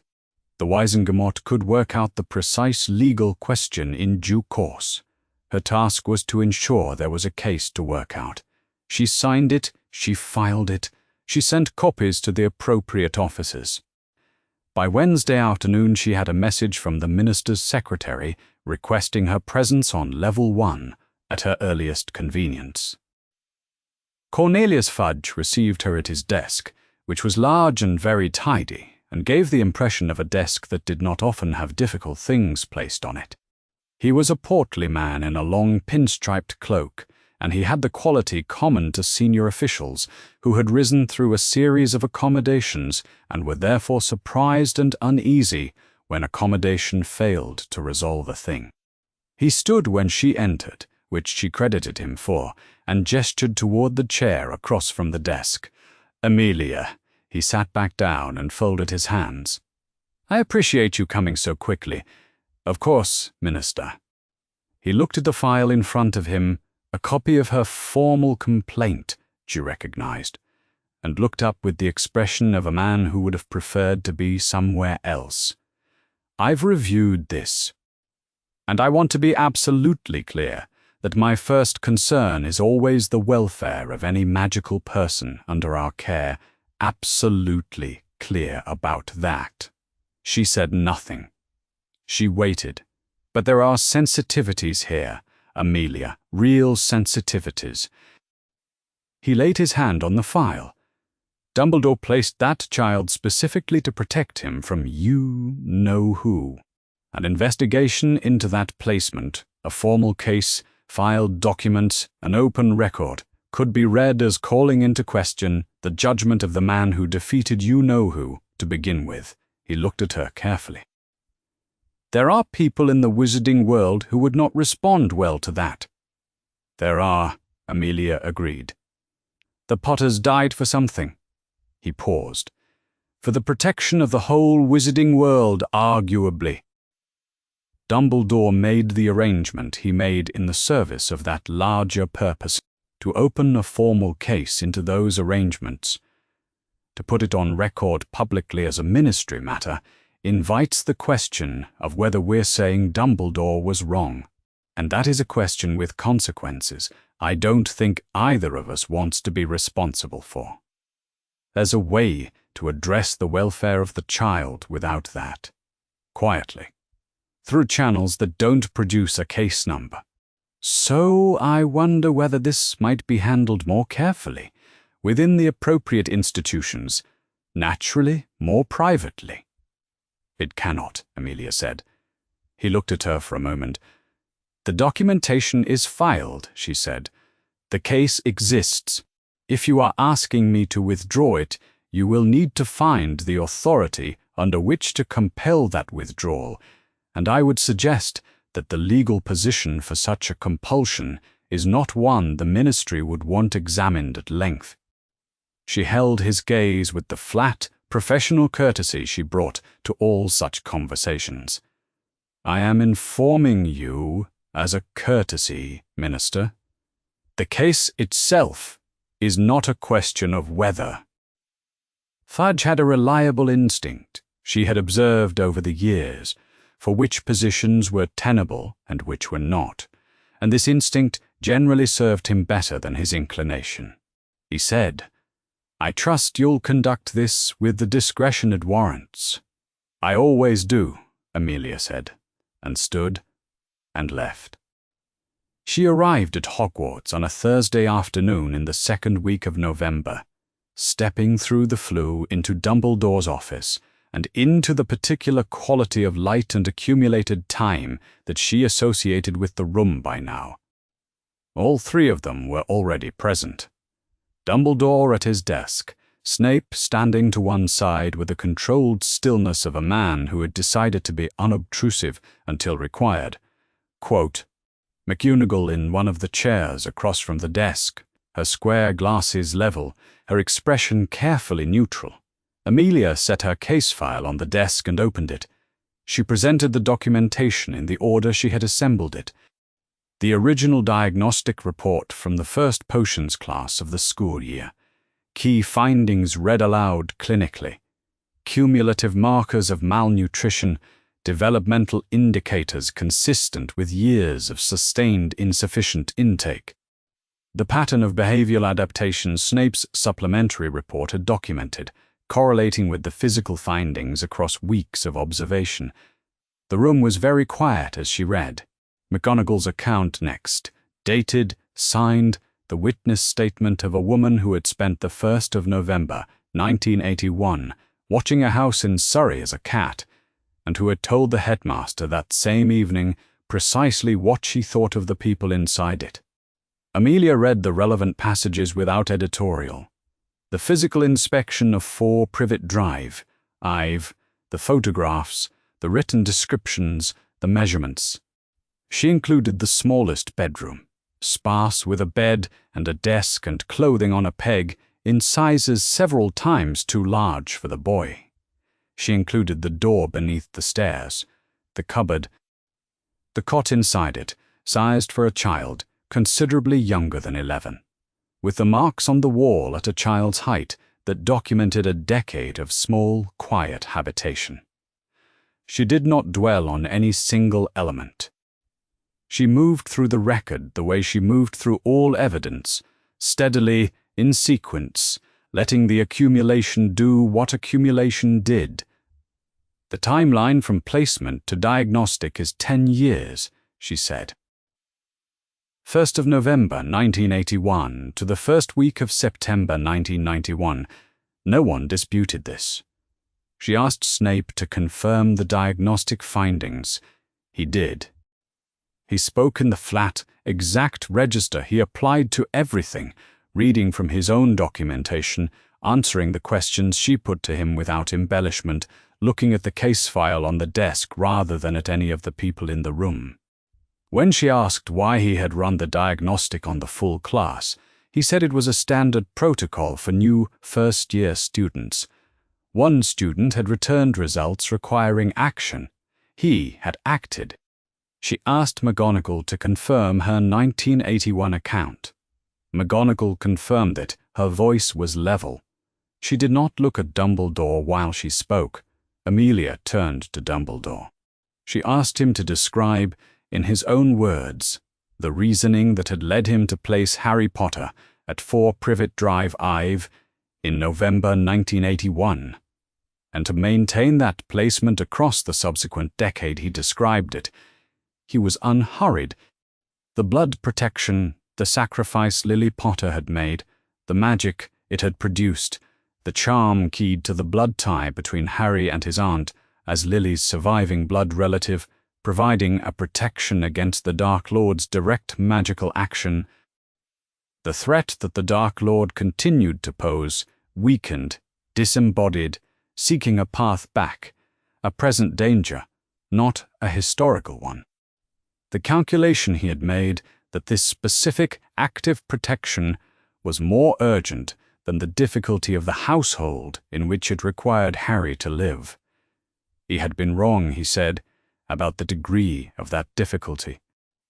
He had not been wrong about the necessity. He said all of this without heat or apology. He was not being defensive. He was explaining the arithmetic as he had always understood it, because the arithmetic had not changed. "I understand the charm," Amelia said when he had finished. "Its mechanism, its requirements, its necessity. I've understood those things since you explained them to me." She looked at him across the desk, across the case file and its photographs, and its 10 years of documented evidence. "My question is not about the charm. My question is, what happens to the boy next summer?" The question sat in the room. Snape did not move. He was looking at the desk, or at the case file, or at something in the middle distance that he had decided to look at instead of anything else. McGonagall looked at her hands.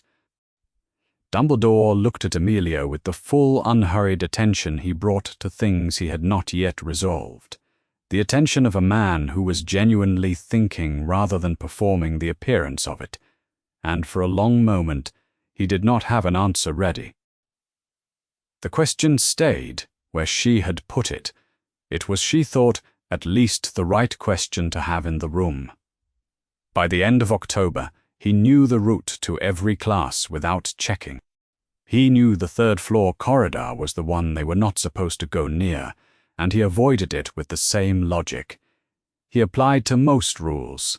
They tended to have a reason, even when the reason was not explained, and the ones that said, "Stay away from dangerous corridors," seemed to have obvious force. He knew which staircases moved, and at what times of day. He knew the dungeons by the particular quality of their cold, which was different from the cold of the rest of the castle. Heavier, older, the kind of cold that had been there long enough to become architectural. He knew Ron's laugh. It arrived without warning and without restraint, the laugh of someone who found the world reliably surprising in ways he enjoyed. He knew Hermione's lecture voice, which occupied the register between correcting a factual error and demonstrating that she had anticipated the error in advance and had prepared additional material on the subject. He knew the way Neville would begin an apology approximately 30 seconds before anything had actually gone wrong. some interior calibration having told him that it was, historically, only a matter of time. He understood the word too precisely to use it carelessly. But it was the closest thing he had found to a place that was simply his, in the sense of being where he was supposed to be. And he had decided, without quite performing the decision, to hold on to that. Hagrid had been inviting him for tea more often lately. This was not unusual in itself. Hagrid had been inviting him since September, and the visits had a warm, loose quality that Harry had come to look forward to. The hut at the edge of the grounds, with its enormous table and the fire always going and something Hagrid had baked, always well-intentioned and frequently difficult to eat. The enormous dog. The stories about creatures that were probably illegal.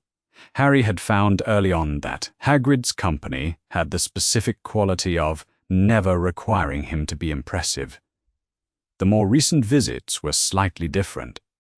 It was not that Hagrid had stopped being Hagrid. It was that Hagrid kept asking in the Hagrid way, which was to never ask the actual question, and then immediately find more tea, as if the question had not been asked, whether Harry was eating enough, sleeping, getting on all right. Not the general. Getting on all right that adults asked when they expected a fine and were already moving past it. Specifically, the food, the sleeping, the settling in. Was he happy at Hogwarts? He was. Hagrid had looked at him for a moment after he said it, with those large black eyes that managed a surprising amount of expression for their size, and then had said that was good, that was great, and had gone to find more biscuits. Harry had watched him go, and thought the adults had been doing this. Paying this particular kind of attention. McGonagall had asked him questions about Privet Drive. Hagrid was asking him about food and sleeping.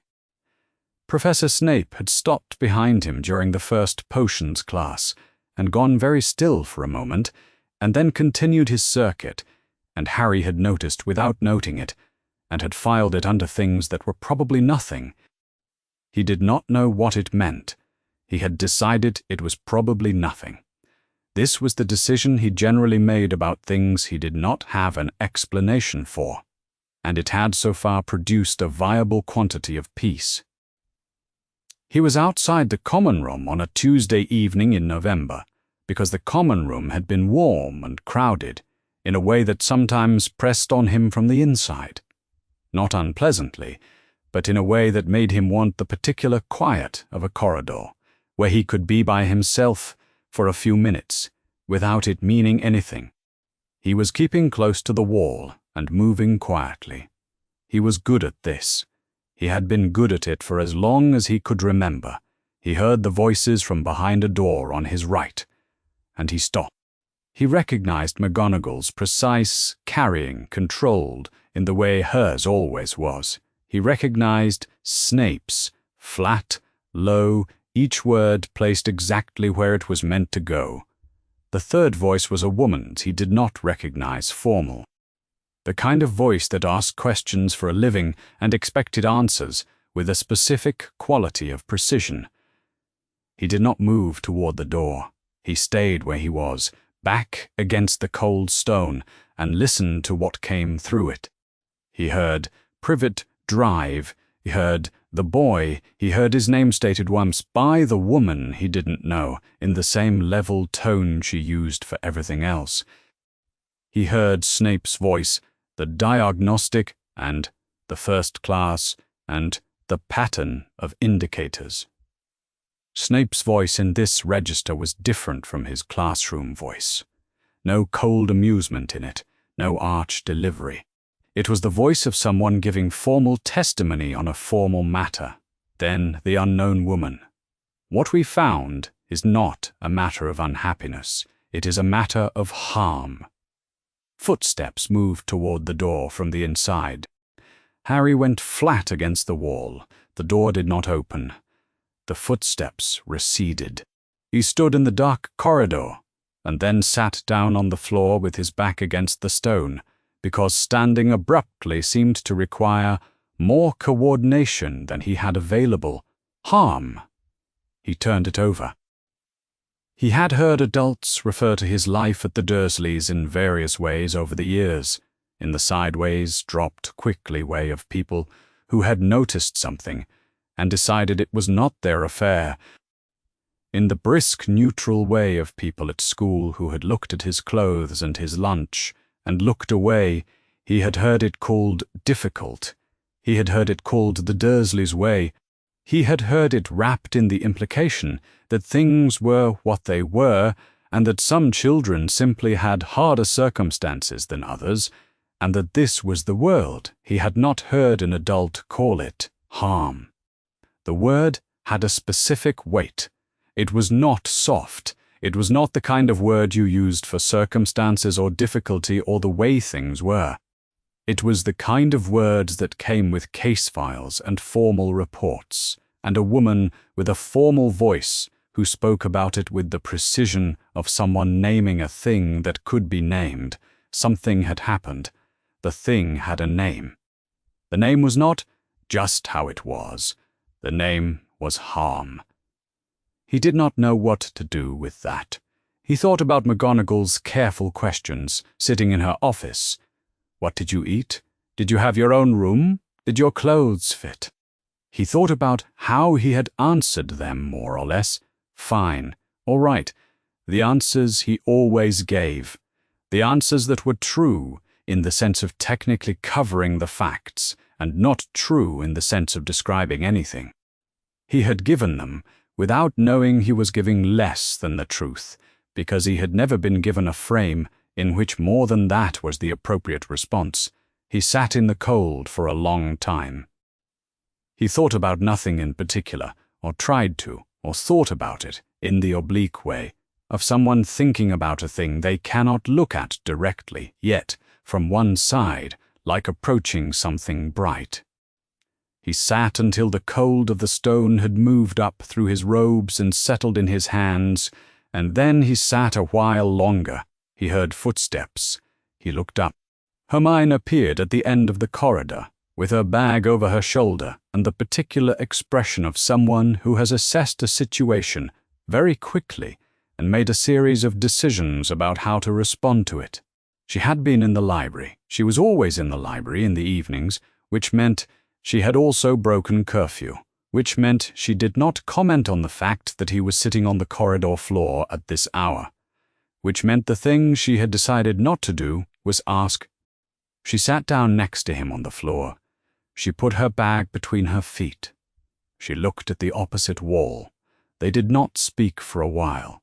The castle made its ordinary sounds around them. Then she said, "You should probably eat something." She reached into her bag and produced a biscuit, slightly squashed, wrapped in a napkin from dinner, the kind of thing she carried for long library evenings that ran past the meal. She held it out. He took it. It was a small thing.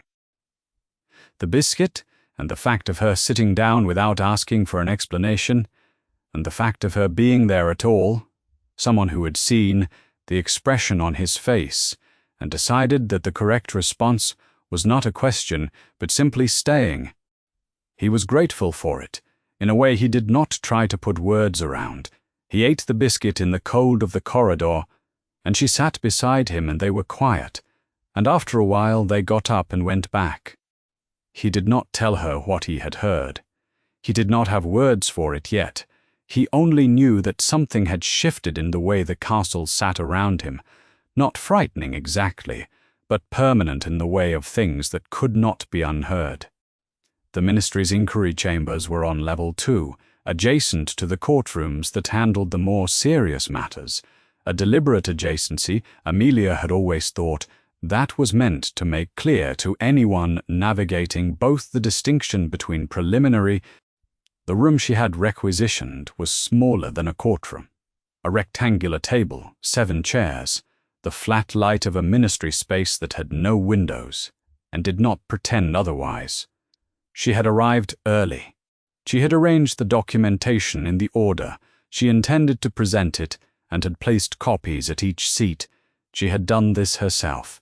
They arrived in sequence. Snape first, punctual.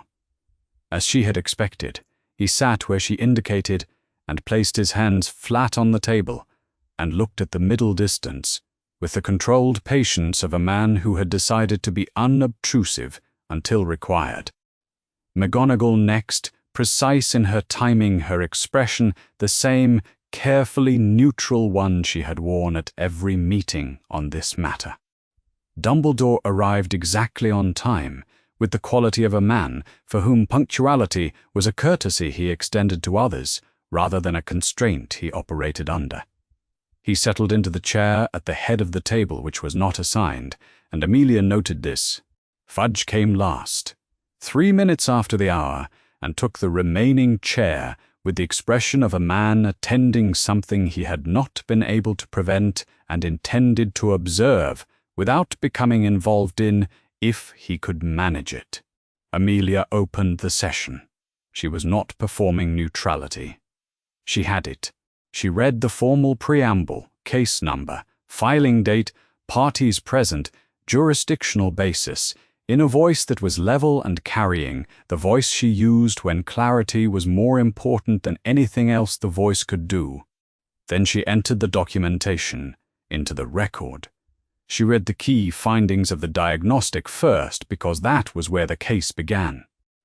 Clinically, in sequence.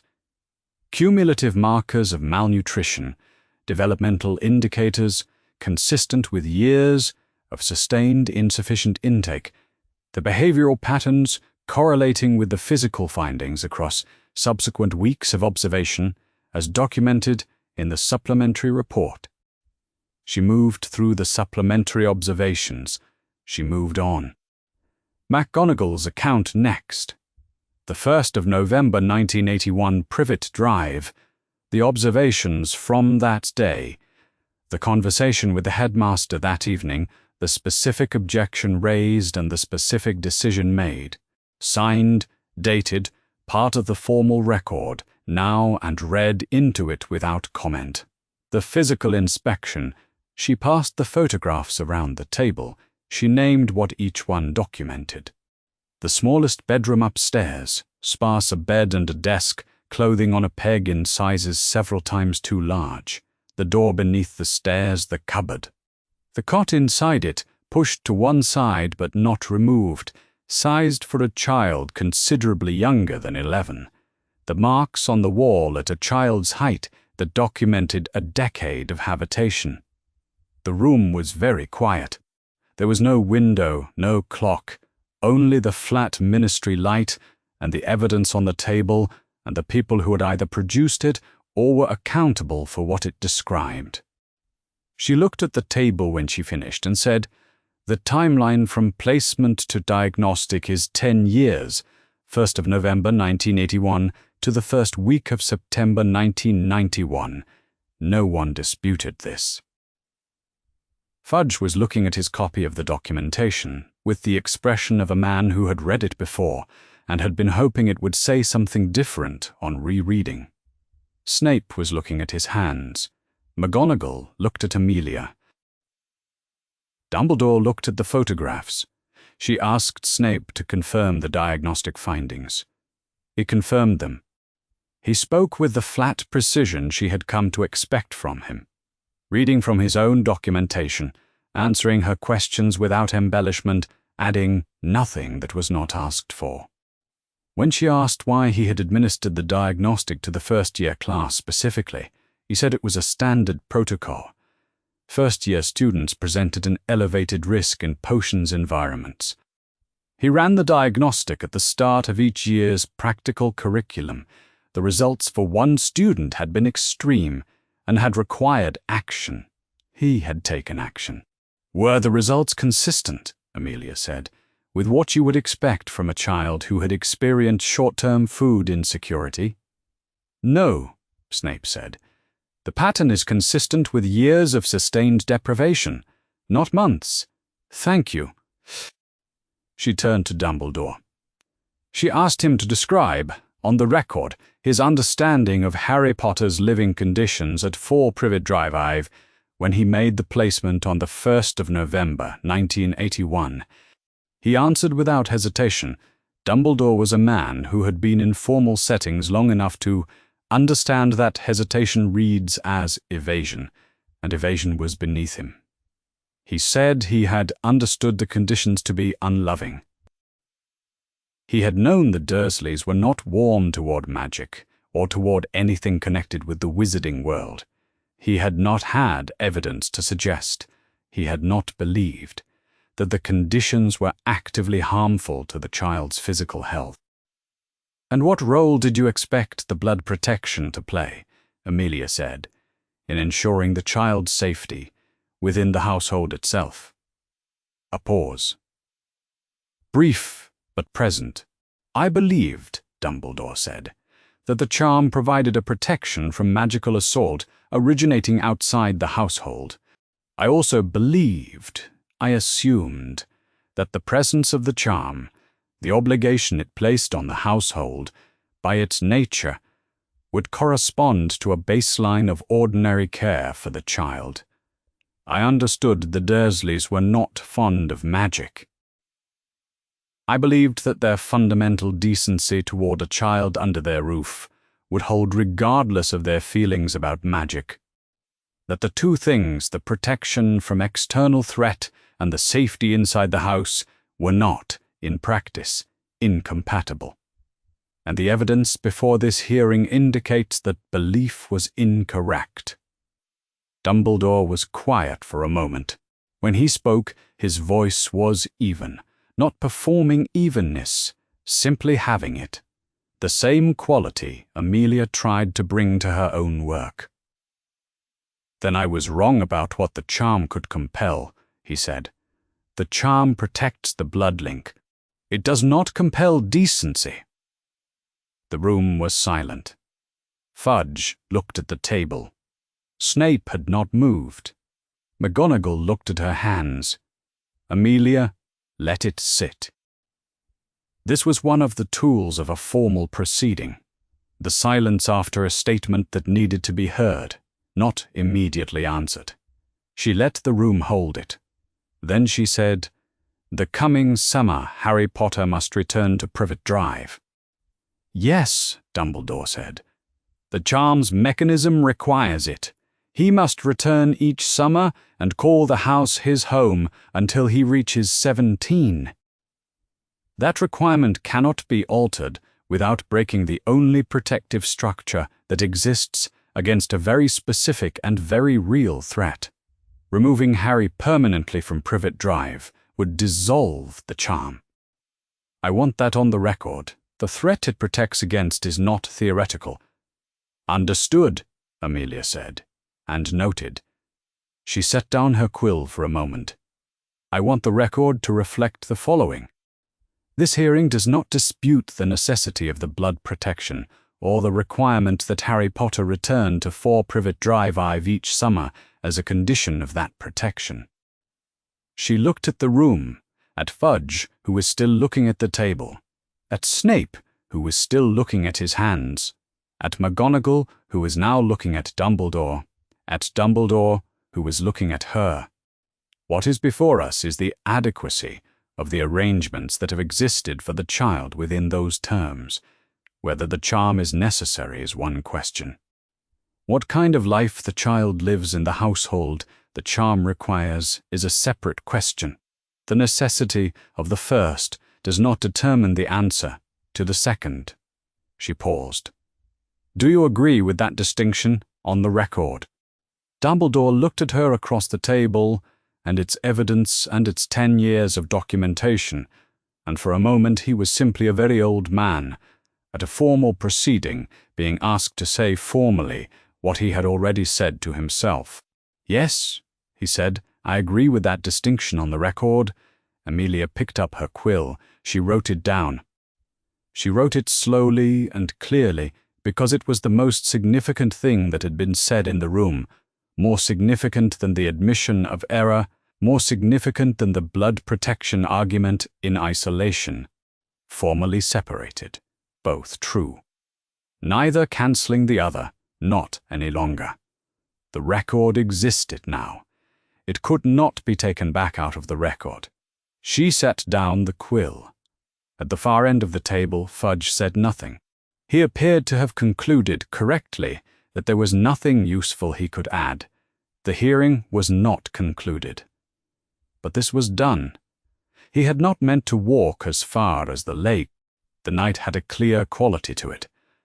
Late March, the stars distinct overhead in the way they were when the air had lost its moisture, and he had gone out after the hearing with some half-formed intention of walking the south grounds, because the lake at night had always had a particular pull for him that he had long since stopped, resisting. The water was still cold.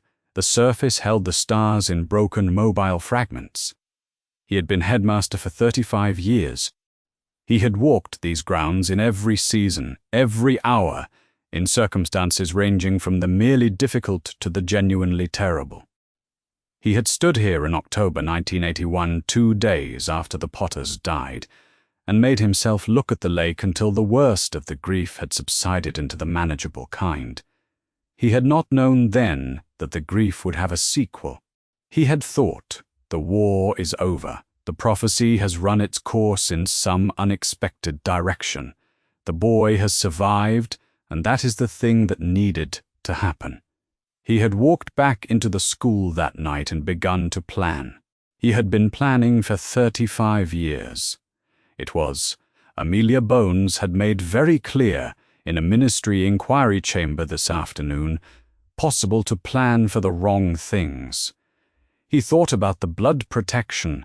He had thought about it more often and more carefully in the past months than in the preceding decade, which said something he was not comfortable examining about how much of his decade of not examining had been genuine confidence in the arrangement, and how much had been the particular facility of a very powerful man wished to see. The charm was sound. He had checked it, obliquely over the years, enough to know it held, enough to know the anchor in Petunia Dursley remained active. He had not checked what the anchor meant for the child living at the site of it. He had not asked what it looked like from the inside. He had relied on an assumption. The assumption had been wrong. He knew the prophecy. He had carried it since before the Potters died, since a much younger version of himself had sat with what it required, and made the decisions that had followed one from another in the chain of logic available to someone trying to save as many lives as possible with the information he had. The boy must survive, or there would be no resolution. That was the arithmetic the prophecy imposed. He had built everything, the placement, the protection, the decade of patient planning, around the requirement that Harry Potter reach 17 intact. He had not been wrong about the arithmetic. He had been wrong about what intact required. Harm was the word the record now contained. He had agreed, formally, that it applied. He did not know, precisely, what that made him. He had a long list of decisions made in the name of the necessary, and the list was not one he examined at length, because the examination led eventually to a reckoning he was not certain he could conduct and continue working. Tonight he was not conducting the full reckoning. He was conducting the next decision, which was the only productive thing he had available to do, and which he already knew the shape of. The lake was cold and still. A giant squid moved somewhere beneath the surface, leaving a faint disturbance, a slow ripple in the dark water. The next decision was not difficult, in the sense of requiring invention. The charm required Harry to return to Privet Drive each summer. He would return. But the space into which Harry returned did not have to be the space that had produced Snape's diagnostic results. That was the argument the hearing had forced into formal language. The necessity of the charm did not exhaust the question of what could be done within it. The charm's requirement and the adequacy of the arrangement within that requirement were separate questions. Dumbledore had agreed to that distinction on the record. It was now his to act on. he went back to the school. In the morning, he called Amelia Bones's office through the Floo. She appeared promptly. She was a woman who answered the Floo at the hour it arrived as a matter of operating principle. He stated his proposal with precision, because imprecision with Amelia Bones was a waste of both their time. Formal welfare visits from a named Hogwarts representative, at minimum once each summer, with written reports filed with the DMLE. Written undertakings from the Dursley household regarding the specific conditions of Harry's stay, adequate food at regular intervals, adequate clothing in the appropriate size, and the bedroom, the smallest bedroom upstairs. The one Harry had occupied since before the school year began, to remain his accommodation and not be replaced by the cupboard under the stairs or any other space inadequate for a child. A direct means of communication available to Harry if the terms were not met. Amelia listened without interrupting. When he had finished, she said, "The named person from Hogwarts. Professor McGonagall," he said. "She files with my office directly." "Yes." "Not mine." "Good," Amelia said. "Draw up a proposal document and send it over. I'll have my office prepare the formal agreement from there." He knocked on McGonagall's office door without sending a note first.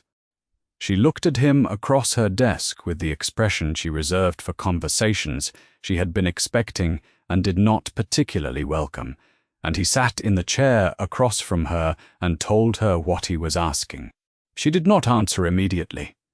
She picked up the quill on her desk, examined it, set it down. "I would have done it in 1981, she said.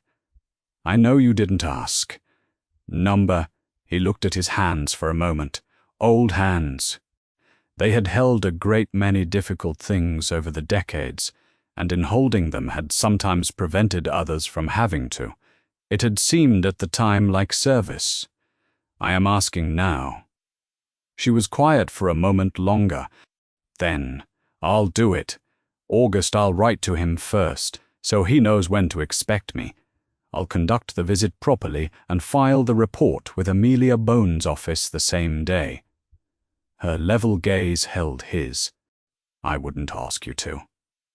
She gave him a look that might in another person have been surprise. In her, it was more the expression of someone whose expectation has been confirmed in a way they had not quite allowed themselves to anticipate. She nodded, once picked up the quill, and looked at the parchment on her desk. He understood the conversation was complete. At the door, he said, "Minerva." She looked up. "Thank you." She did not soften. She said, "Go let Amelia Bones draw up the document, Albus. That's the useful thing." Now he stood in the doorway a moment longer. There was a longer conversation available. He was aware of its shape, the things it would require of him. He let it go. It was not what she needed today. He did. The formal agreement arrived by inter-office Floo that afternoon. He read it with attention. It specified Harry James Potter's accommodation during any period of residence at 4 Privet Drive. Ive was to be the smallest bedroom in the house. Adequate meals at regular intervals. Clothing appropriate to his age and size. A named representative of Hogwarts School to conduct formal welfare visits and report to the Department of Magical Law Enforcement. If the terms were not met, the DMLE reserved the right to review the arrangement. It had been signed by Amelia on behalf of the DMLE. There was a space for his signature, and a notation indicating the Dursley household's agreement had been conveyed through the appropriate ministry intermediary. The anchor was intact. Harry would return to Privet Drive in June. But the document existed now. Filed, real, specific. It said, "This is what is owed to the child in the house where the charm lives." The charm could not compel decency. They had established that formally at the hearing. But this document could compel something adjacent to decency, something enforceable, something that would be observed by Minerva McGonagall in August and recorded in a report that would go directly to Amelia Bones. He signed it. He sent it back. He sat for a long time afterward in the quiet of his office and did not pretend to himself that this was sufficient. It was what there was. It was what the situation had made possible through 10 years and one standard diagnostic, and a woman who asked the right questions until she had put the right answers on the record. The harm existed. It was in the record. The document did not remove it. The document was simply the next thing, the imperfect, partial, structural improvement that his error had eventually made necessary. He did not look away from this. He sat with it, which was the least he could do, and which was also, he was becoming more certain, precisely what was required of him. It was June, and the school year was ending, and Harry was recovered. This last part had taken some getting used to, recovered from what had several components he was still working through. He had been in the hospital wing for 3 days after the crisis at the end of term, which he was not going to examine in more detail than necessary, because examining it in detail meant thinking about the thing that had been living on the back of Quirrell's head, and that was a thing he was specifically not doing. He was recovered. He was in one piece. He had been given chocolate and told to rest, and he had rested. He thought instead about the months between September and now. There had been a meeting with Amelia Bones. He hadn't known her name before. It hadn't connected the voice through the door to a person, or known she was the head of the department that had a case file with his name on it.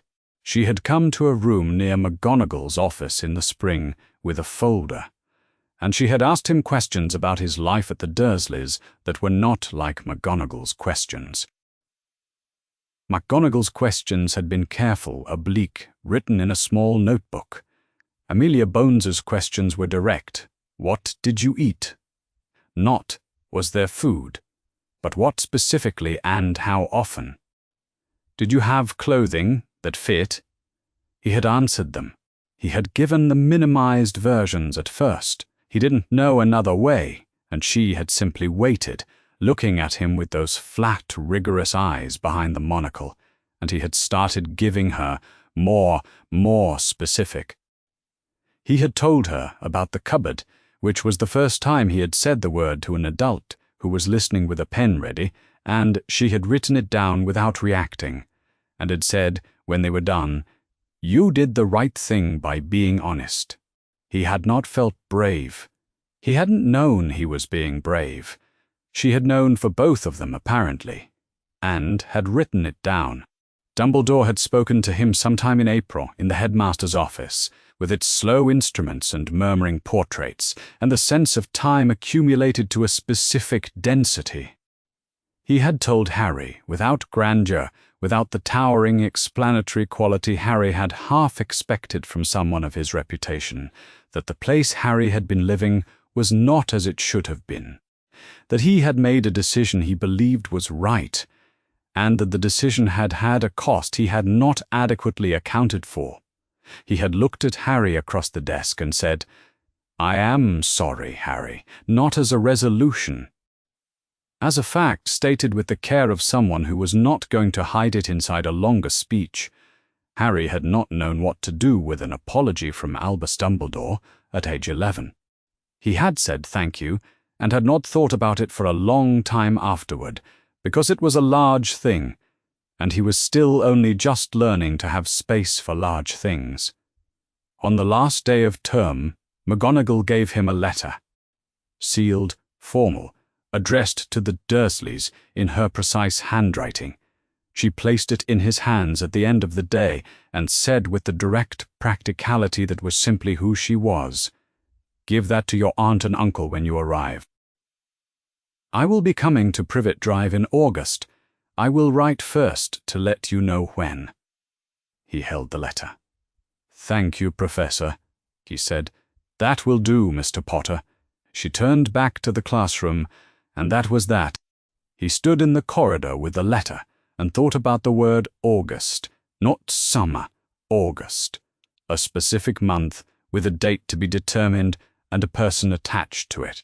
Summer at the Dursleys had always been a long, undifferentiated stretch between June and September, something to get through, grey and unvarying, until September brought Hogwarts back into range.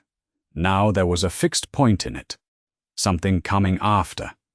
He put the letter carefully in his trunk. On the Hogwarts Express, Ron had purchased cauldron cakes from the trolley and was eating them with the relaxed satisfaction of someone who had finished a school year and was going home to people who wanted him there. Hermione had brought a book for the journey and had finished it somewhere before the Scottish border, which Harry had entirely stopped being surprised by.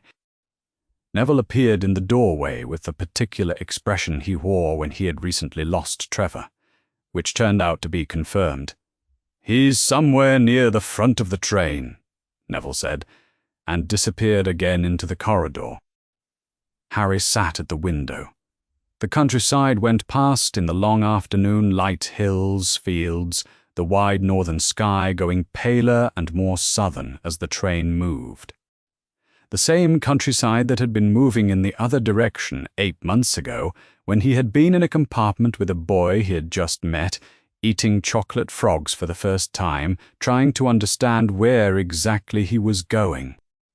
He was still going back to Privet Drive. He had always known he was going back. It was the charm, it was the blood, it was the only protection that existed against what had been wearing Quirrell's face this year. And knowing these things did not make the going pleasant, but it made it different from the shapeless dread it had been before. The smallest bedroom would be there, the formal document said so, and the document was real and filed and signed, and McGonagall knew about it, and the Dursleys would have received their copy. The bedroom was his. McGonagall would write to say when in August. He would know when. In the luggage rack above him, Hedwig sat in her cage, white, composed, occasionally regal in the way she was when she had decided to be tolerant of things. Hagrid had bought her for his birthday. He had named her himself, from a name he'd found in a library book. She was his in the complete, uncomplicated way of something freely given and kept, and nobody's business but his. If something went wrong, he could write. She would go wherever he sent her.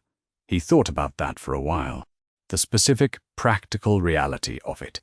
A letter, a foot, a bird that was his, and on the other end of that letter, someone who would do something about it.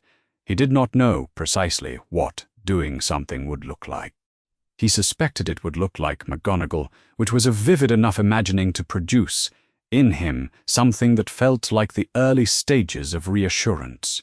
Ron said, "Harry Cauldron Cake." He took it.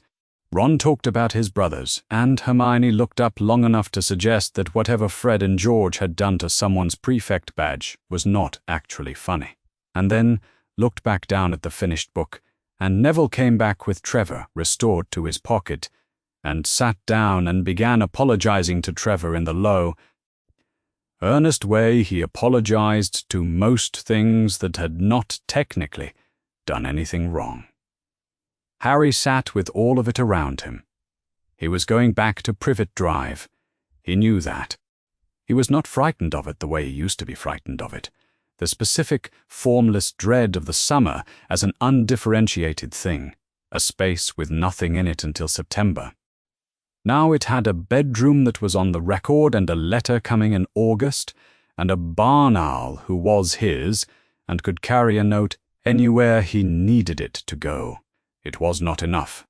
He knew it was not enough in the way he had learned over the past year to know things.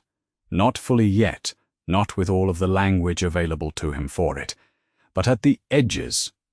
Something had been wrong. It had been named.